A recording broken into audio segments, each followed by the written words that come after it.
They said I was frail, too frail to manage my own money, too frail to live in my own home, too frail to remember what day it was sometimes. I sat at the polished mahogany table, sipping weak tea from a cup that was not my own. The air in Arthur's dining room felt thick with unspoken expectation. Around me, the faces of my son, Arthur, and his wife Clara, along with my grandchildren, Liam and Sophie, shimmered in the afternoon light. They wore expressions of concerned piety, but their eyes, I noticed, flickered with something else, something cold, something hungry. "Mother," Arthur began, his voice a soft drone, like a bee circling a wilting flower. "We've been talking, Clara and I, and the children, of course." He gestured vaguely towards Liam and Sophie, who nodded solemnly, their phones clutched under the table. Always under the table, never truly present. I nodded back, slowly, my gaze drifting to the antique clock on the mantelpiece. It was a beautiful piece, a gift from my late husband Edward. Arthur had borrowed it years ago, claiming it didn't fit my modern decor.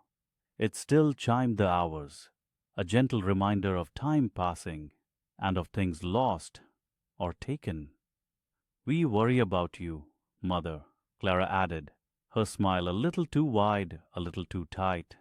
"Living all alone in that big house, it's just so much for you.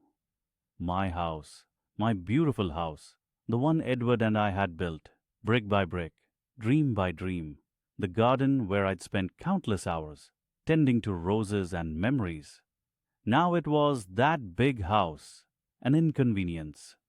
Liam, my eldest grandson, piped up, "Grandma, remember last week? You called me, like, 3 times, asking if I wanted leftover lasagna. I told you I was at work each time."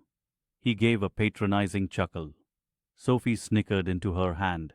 "Yes, I remembered. I also remembered the week before, when Liam had come to my house, expecting to take leftover lasagna that I hadn't actually made. He'd seemed quite put out when there was none. I had simply been testing him, observing."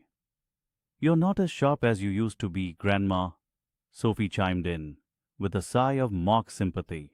"It's just a fact of getting older, you know." My heart, which had endured so much, the loss of Edward, the struggles of building our business, the quiet sacrifices for my family, felt a dull throb. Frail. They thought my mind was frail. They thought my memory was a sieve. They thought I was a doddering old woman, easily manipulated, easily dismissed. They had no idea. I had spent my entire life building. Edward and I started from nothing, a small local manufacturing company that grew slowly, steadily, into a regional powerhouse. When Edward died 20 years ago, everyone expected me to sell it, to retire, to fade into comfortable widowhood. But I didn't. I ran it. I expanded it. I diversified it. I moved quietly, behind the scenes, structuring trusts, acquiring properties, making shrewd investments that multiplied our wealth exponentially. I wasn't just a CEO, I was a financial architect. My children, Arthur especially, had always benefited from this. They saw the lifestyle, the big house, the holidays, the education, the inheritances, but they never truly saw the engine behind it. They thought the money just appeared, an endless tap, flowing freely from mother's account. They took their comfortable salaries, their trust fund disbursements, their gifts for new cars and renovations, and never once asked how it was all sustained.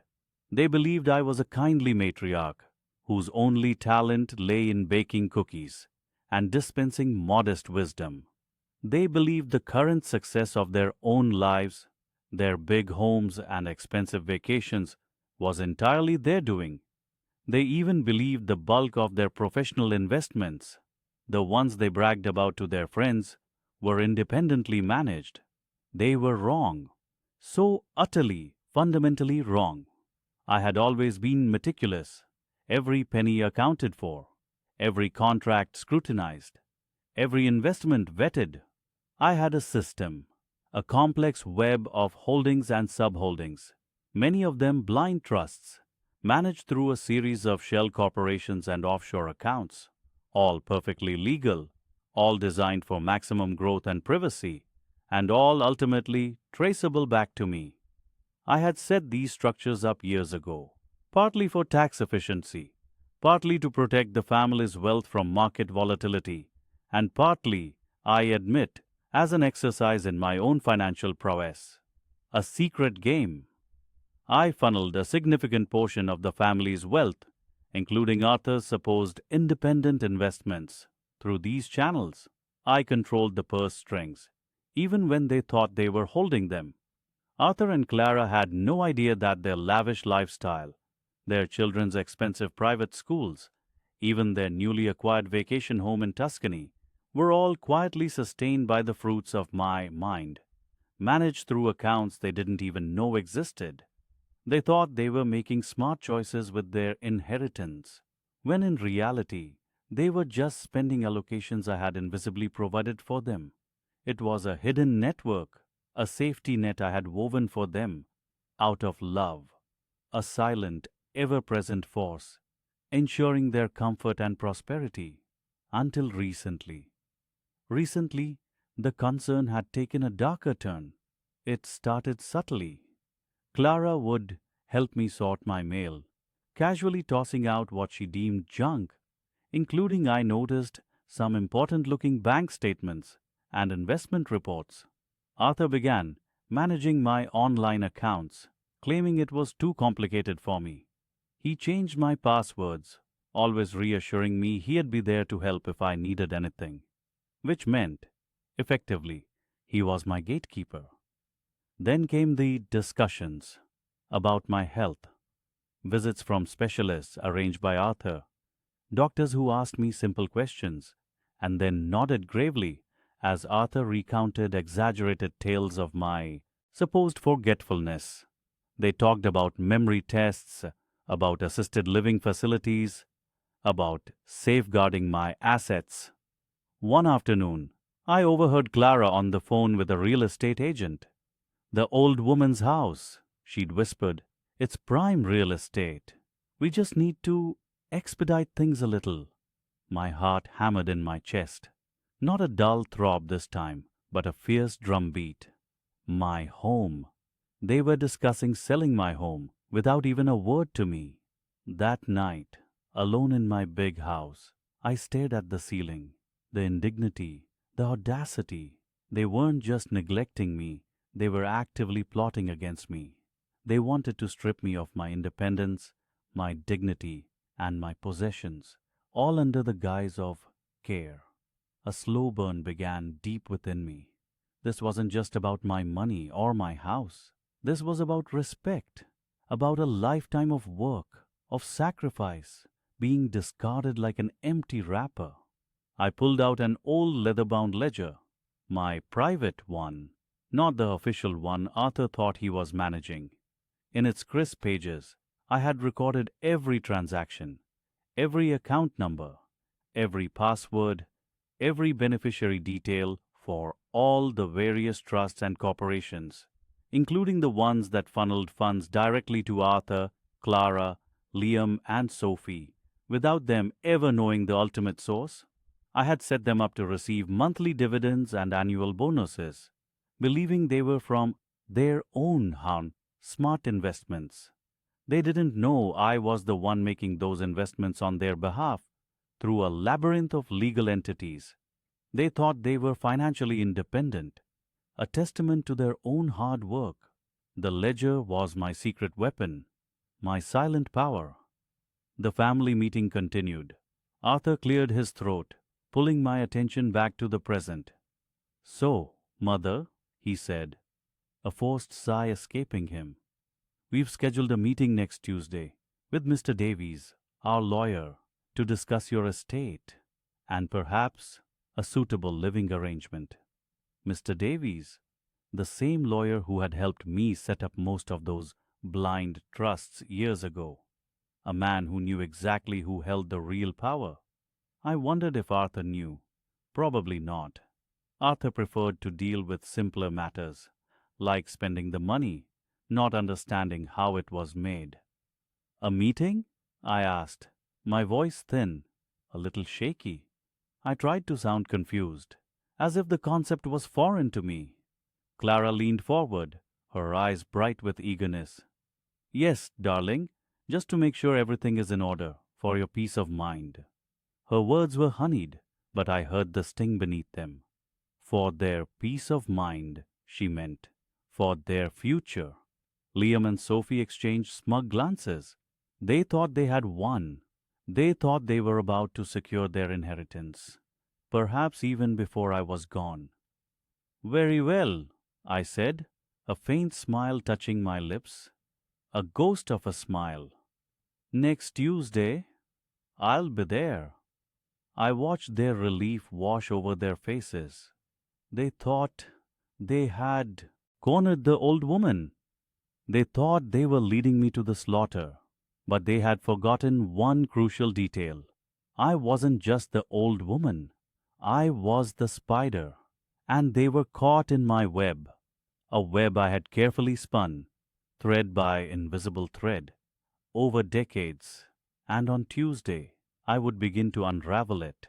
The will reading, they called it. The beginning of the end for me, they believed. They would soon learn it was just the beginning of their reckoning, my reckoning, and their very sudden, very painful financial awakening. The words echoed. Too frail? They vibrated in the air long after my daughter Sarah had left, after my son Mark had nodded in agreement. Too frail to manage my own money, too frail to make my own decisions. The very next morning, the subtle shifts began. My usual Sunday grocery list, neatly written, disappeared. Sarah brought bags filled with what she thought I should eat, bland, unseasoned things.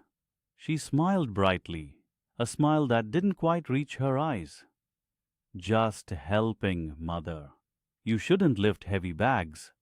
A week later, my garden magazine subscription was cancelled. You won't be out in the sun much longer, she'd explained, her voice dripping with false concern. My roses, my beautiful roses, the only things that truly brought me joy now, would soon be neglected, just like me. My calls to friends were monitored, often interrupted.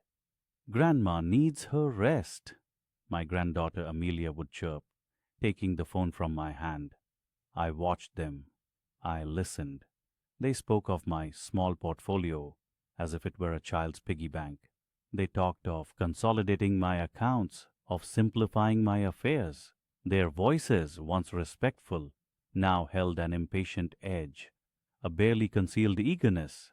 They spoke of my future, my assets, as if I were a distant relative, not the very person who held the strings. My mind drifted back decades.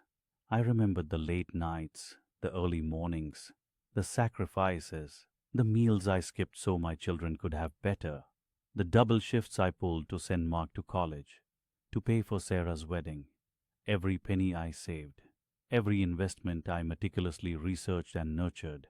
My hands, now trembling slightly with age, had built this life. My mind, now deemed frail, had orchestrated every financial move that had secured their future and mine.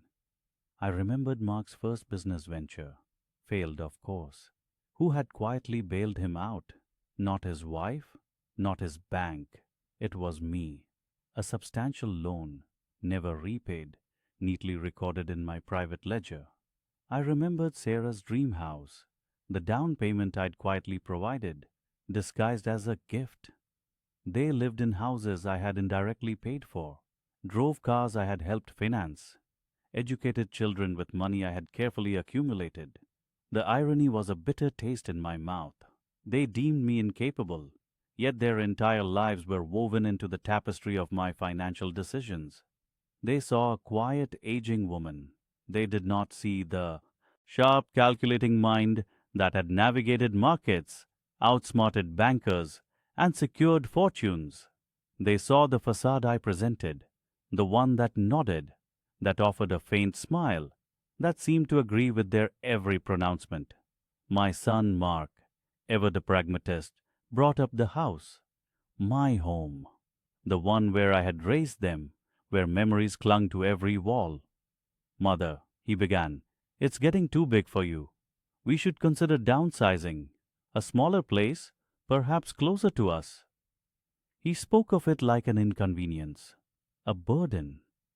He looked around, already mentally stripping it bare, eyeing the antique furniture, the paintings. He talked of selling it, then using the proceeds to manage my care. He didn't know that half the value of this very house was held in a separate trust, meticulously structured years ago, beyond his immediate reach, tied to a very specific and conditional beneficiary clause. They spoke openly about my investments. Her portfolio isn't diversified enough, Sarah commented to Mark one evening, thinking I was asleep in my armchair. We need to get full control, quickly, before things get complicated. They laughed softly, conspiratorially. Their greed was almost palpable. But as they spoke, as they planned their takeover, my mind was not frail. It was sharper than it had been in years. I remembered the details. The offshore accounts they knew nothing about. The property deeds held under various company names, all controlled by a single, carefully chosen, independent trustee. Me. The quiet, untraceable bonds that generated more income than all their combined salaries.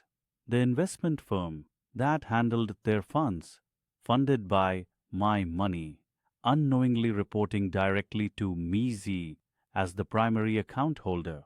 I started to observe their spending habits, their vulnerabilities. Mark's latest luxury car, Sarah's extravagant holidays, Amelia's endless designer purchases. They lived large, assuming my assets were an endless wellspring, soon to be theirs. They were already spending the inheritance they hadn't yet received, building castles in the air with my bricks. Then came the formal proposal, a meeting, not just a casual chat over tea, but a gathering with their chosen lawyer, a man whose reputation for handling elderly estate matters was well known, especially for those cases where families wished to exert control. Just a formality, Mother, Mark said, trying to sound reassuring, to ensure everything is in order for the future, for your peace of mind. Peace of mind, I smiled faintly, a chilling kind of peace, perhaps. I nodded, agreeing to their meeting. I let them believe they had won. I let them walk away, confident they had sealed my fate, tied my hands, and muted my voice. They had no idea. They had no idea I was just beginning to write theirs. The whispers grew louder, not just behind closed doors anymore. My children started discussing my condition as if I wasn't even there. She forgets things, you know, Mark would say, shaking his head. Just last week, she misplaced her glasses again. He conveniently forgot I'd found them in his own jacket pocket. Sarah, always the pragmatic one, nodded. It's natural, at her age, but we have to be practical. Her finances. It's a lot to manage. Practical. That word, heavy with unspoken meaning. It felt like a stone dropping into a still pond. The ripples spread, chilling me. They started helping more, checking my mail, offering to pay bills online. Just to save you the trouble, Mum, Sarah would insist, her smile tight. I would nod, feigning a slight confusion, a gentle acceptance of my diminishing capacities. My mind, however, was a steel trap. Every transaction, every login attempt, every piece of mail they intercepted, I catalogued it. I had already set up diversions, dummy accounts, a secondary mailbox they didn't know about, for the really important documents. My life had become a quiet, elaborate game of chess, and they were playing checkers. One Sunday lunch, the topic of the house came up. My house. The one I had painstakingly renovated, brick by brick, memory by memory. "The market's good, isn't it?" remarked Emily, my youngest. "Think of the equity. It could set us all up." Mark chimed in. "We could get Mum into a lovely assisted living place, somewhere with 24-hour care. She'd be much safer." Safer. The word tasted like ash. They didn't want me safer. They wanted me out. Out of the house. Out of their way. And out of the money they believed was their due. I just watched them, my fork pausing midair. My face, I hoped, betrayed nothing but a gentle, faraway look. I let them talk, let them plan my future, which they had so neatly arranged without my input. That night, I didn't sleep. I sat at my old desk, the one my husband had made, the wood worn smooth by decades of use. I pulled out my own ledger, not the pretty public one they sometimes glanced at, my private one. For years I had quietly managed not just my own affairs, but a significant portion of the family's wealth, their investments, their trust funds, the seed money for Mark's failing business, the down payment for Sarah's lavish home, Emily's college tuition. Much of it had flowed from accounts they didn't even know I controlled. They thought I was just an old woman with a pension and a modest estate. They didn't know I was the silent partner in their perceived success, the architect of their financial comfort. I had built this empire from scratch, with my husband. Every penny earned through careful planning, shrewd investments, and years of hard work. And when the children grew up, rather than simply handing them money, I had established various financial vehicles, subtly putting them in charge of their own scene sections, but always with an invisible tether, a master switch. Now it was time to activate that switch. I contacted Mr. Davies again, my solicitor. Not his main office, but a secure line, one I'd used for only the most confidential matters. "It's time to consolidate, Arthur," I told him, my voice calm, but with an edge of steel he understood. Every single asset, every account, every share, everything connected to my children's names, which originated from the family trust or my personal funds. Bring it all back under my direct sole control. Immediately. He didn't ask questions. Arthur Davies had been our family lawyer for 40 years. He knew my temperament. He knew my capabilities. "Consider it done, Mrs. Henderson," he replied, his voice equally grave. "The clauses are all in place. It will be swift and absolute." A strange calm settled over me. It was like watching a storm gather, knowing I held the lightning in my hand. The next few weeks were a blur of quiet activity. Lawyers, bankers, accountants, all moving at my behest, unseen by my children. I signed documents. I transferred assets. I initiated the revocation of powers and the rerouting of funds. The financial threads connecting my children to their comfortable lives were being cut one by one without them ever suspecting. They were still discussing my frailty, still planning the sale of my house, still debating which nursing home had the best views. "We just want what's best for you, Mum," Emily said one afternoon, holding my hand, her eyes just a little too bright. "You deserve peace of mind." Peace of mind. I gave her a weak, trembling smile. My peace of mind was about to arrive, and it would come at their considerable expense. Then came the call from Mark. "Mum," he began, his tone formal, "we've scheduled a meeting with the estate lawyer next month to discuss the will. We think it's important to get everything in order, given everything."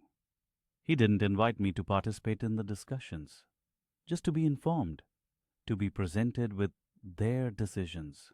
It was a formality, a pronouncement. "Oh, that sounds lovely, dear," I said, a slight tremor in my voice, just enough to sound vulnerable. "Whenever you think best. I trust you all completely." He cleared his throat. "Good.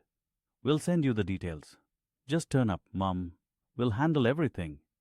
I hung up the phone, my heart hammered, but not with fear, with anticipation. The stage was set, the pieces were in place, and they had no idea, not the slightest clue. They spoke of my frailty. They used that word like a whip. Too frail to manage, they'd whispered. Too delicate for decisions. I heard it all. Every dismissive murmur, every pitying glance. My own flesh and blood. They believed I was fading, that my mind was a sieve. They saw an empty chair where a queen once sat. But a mind does not fade when it remembers every slight, every stolen moment of dignity, every act of calculated disrespect. A mind becomes sharper. It catalogues. It plans. The weeks after the will reading were a blur of quiet action. While they celebrated their supposed victory, I worked. My old friend Martha, the lawyer, became my confidant. She listened patiently. Her eyes, shrewd and kind, saw the fire that still burned beneath my quiet exterior. They think they're so clever, don't they, Eleanor? She'd said, a hint of steel in her voice. They think I'm a burden, I corrected her, a fragile relic to be packed away. We went over every document, every investment account, every obscure clause from decades past. The family had built their empire, so they thought, on their own ingenuity. They had forgotten who planted the first seed, who watered it through droughts, who protected it from storms. My husband, bless his careful soul, had been a financial wizard. He taught me everything. He taught me to be discreet, to build layers of protection. He knew human nature. He knew that money often curdles the purest blood. Our initial investments, the ones that funded their first business ventures, were always structured with a safety net, a silent clause, a controlling interest, unseen, unheard, but always present. They ran the companies. They took the credit. They enjoyed the lavish lifestyles. But the roots, the very foundation of their wealth, were still tethered to me. They had been so eager to see me gone, so eager to carve up the estate. They were already making plans, lavish holidays, new cars, extensions on their sprawling homes. I heard snippets of their conversations, relayed by unsuspecting neighbors, by tradesmen who still respected me. My grandson Michael even had the audacity to suggest selling my house. It's far too much for Grandma to maintain, he'd said to his mother, within earshot of my kitchen window. Think of the equity, Mum. We could get her a lovely little place, easy to manage. He meant a nursing home, a cage. That comment solidified my resolve. My home, the place where I raised my children, where I mourned my husband, where I built my memories. They saw it as a commodity, a disposable asset. I called the family meeting myself, not an invitation, a summons. Martha advised against it. Let them make the first move, Eleanor, she'd cautioned. But I wanted to see their faces. I wanted them to hear it from me, not from a legal notice. They arrived late, as always. My son, David, with his arrogant swagger. My daughter, Sarah, with her perfectly coiffed hair and dismissive smile. And their children, Michael and Emily, glued to their phones, barely glancing up. They settled into my living room, the room they considered theirs for the taking. To what do we owe this urgent gathering, Mother? David asked, barely concealing his annoyance. He checked his watch. I have a board meeting to prepare for. Indeed, I said, my voice steady, betraying none of the tremor in my hands. A board meeting that might soon be less urgent for you. Sarah snorted. Emily finally looked up from her phone, a flicker of irritation in her eyes. We need to discuss the family assets, I continued. Specifically, the businesses you all manage, the properties you reside in, the portfolios you believe are yours. David laughed, a short, sharp bark. Mother, we went over this. Your memory, bless it, is not what it once was. We control all of that. You've simply forgotten the details? Forgotten? I asked. I picked up a thick folder from the small table beside my armchair. Martha had helped me organize it perfectly, each tabbed section a testament to their oversight. I assure you, David, my memory is quite keen when it comes to figures, especially figures that bear my signature.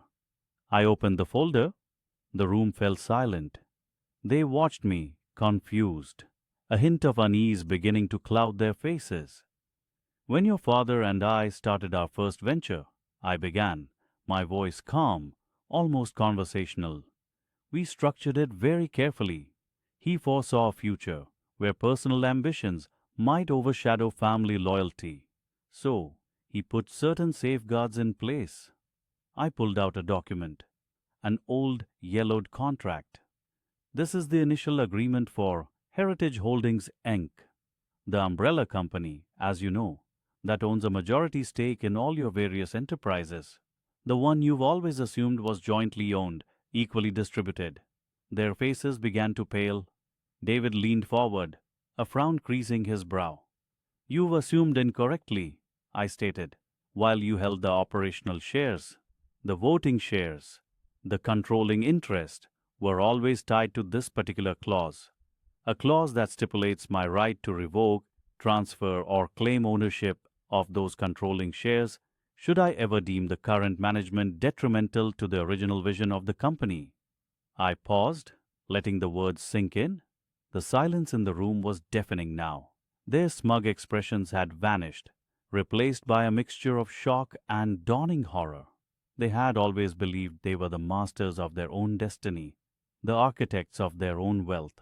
Now the ground was shifting beneath their very feet.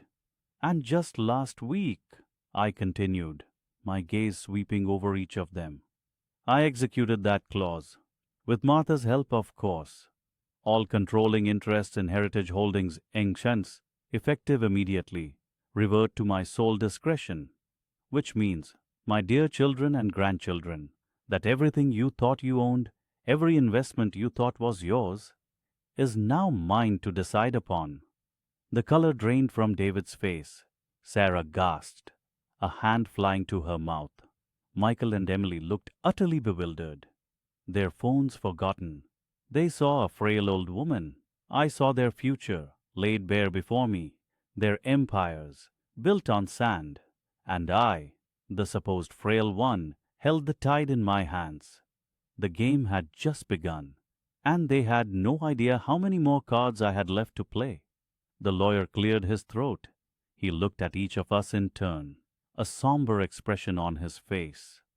This was it, the moment they had all been waiting for. My son, David, sat stiffly beside his wife, Sarah. My daughter, Lisa, was across from them, her eyes darting between me and the lawyer. They looked like vultures, picking over bones before the last breath had left the body. As per your father's last will and testament, the lawyer began, his voice flat. The bulk of his estate, including the family home and the considerable investment portfolio, is to be divided equally between David and Lisa. A collective sigh of relief, almost imperceptible, passed between them. They exchanged quick, triumphant glances. I sat perfectly still, my hands clasped in my lap, my heart hammered, but my face remained impassive. I had practiced this moment, rehearsed it in my mind countless times. The years of planning, of quiet observation, were culminating right now. The lawyer continued, regarding our matriarch, Evelyn.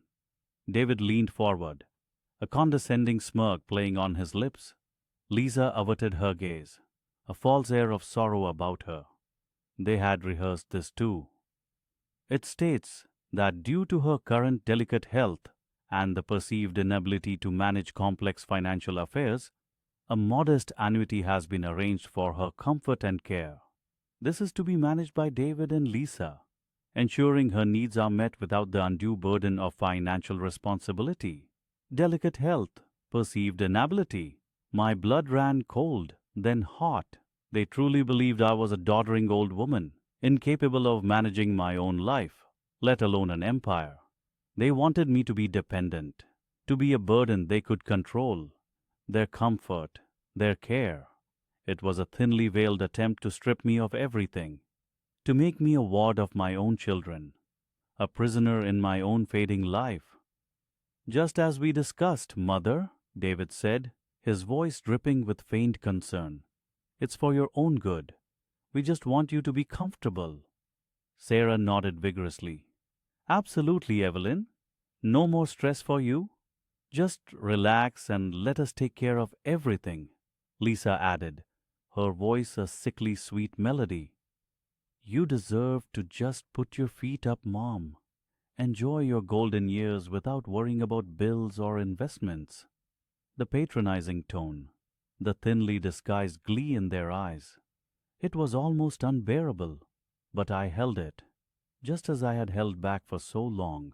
I remembered the cold nights alone in my big house after my husband passed. I remembered the endless stream of excuses for why they couldn't visit, couldn't call. I remembered the way they dismissed my opinions, laughed at my suggestions, treated me like a child incapable of understanding. I remembered the quiet conversations with my late husband years ago, when we had started to suspect, when we saw the avarice growing in our children's eyes. He had been a shrewd man. He had taught me well. He had seen this coming, long before I ever truly believed it myself. He had prepared me. He had shown me how to build my own fortress, right under their greedy noses. I cleared my throat. The sound was small, but in the quiet room, it carried. Everyone looked at me. Their expressions shifted, a flicker of annoyance, expecting me to complain, to plead. Thank you, David. Lisa, I said, my voice surprisingly steady. That's very considerate of you. However, there's one small detail I believe the will overlooks. David chuckled dismissively. Mother, with all due respect, the will has been meticulously drafted. There are no oversights. Oh, but there are, I countered, a faint smile touching my lips. A rather significant one, in fact. I reached into my handbag, a worn leather tote I've carried for decades. Their eyes followed my movements, a mixture of curiosity and condescension. I pulled out a crisp, official-looking document. It wasn't thick, but its weight felt substantial in my hands. This, I announced, holding it up, is a notarized trust agreement, established a decade ago with a very specific clause. The lawyer's brow furrowed. He hadn't seen this. My children looked confused, then wary. This trust, I continued, my voice gaining strength, was set up by my late husband and me.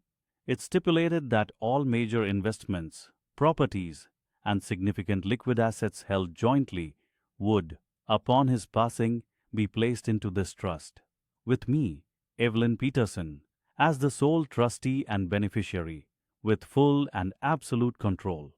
David spluttered, That's impossible. Father would never. The assets were always meant to be divided.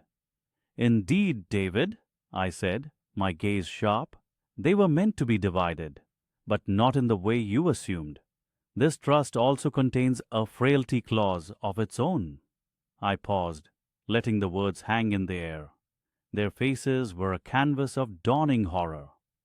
It states, I articulated each word carefully, that should I, the primary beneficiary, ever be deemed too frail or incapable by any legal or medical professional, or by any family member attempting to gain control of my assets, then all assets within this trust would automatically transfer to a new beneficiary.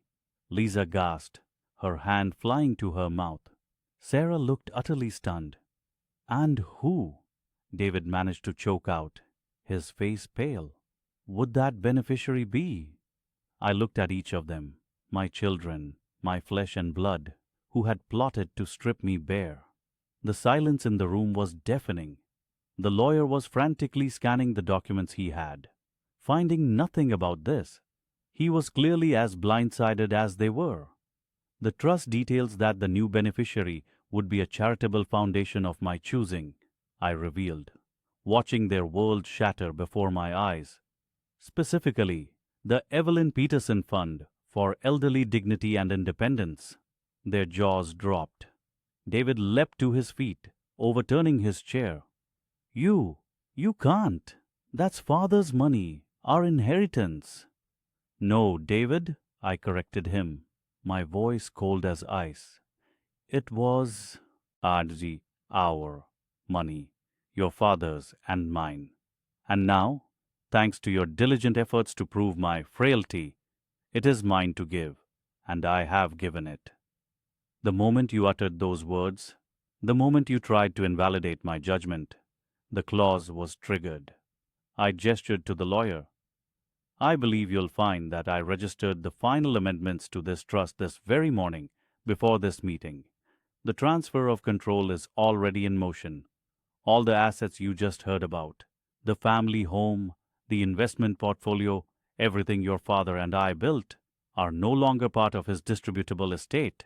They are now officially earmarked for the foundation. The room descended into chaos. David was shouting. Lisa was crying. Sarah was frantically pulling out her phone, probably calling their own lawyers.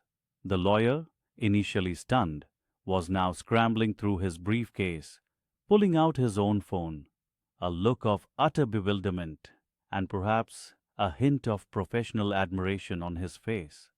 I sat there, perfectly calm, watching them. The decades of quiet resentment, the pain of neglect, the sting of humiliation, it all coalesced into a quiet, profound sense of vindication. Their shock, their rage, their panic. It was a symphony to my ears.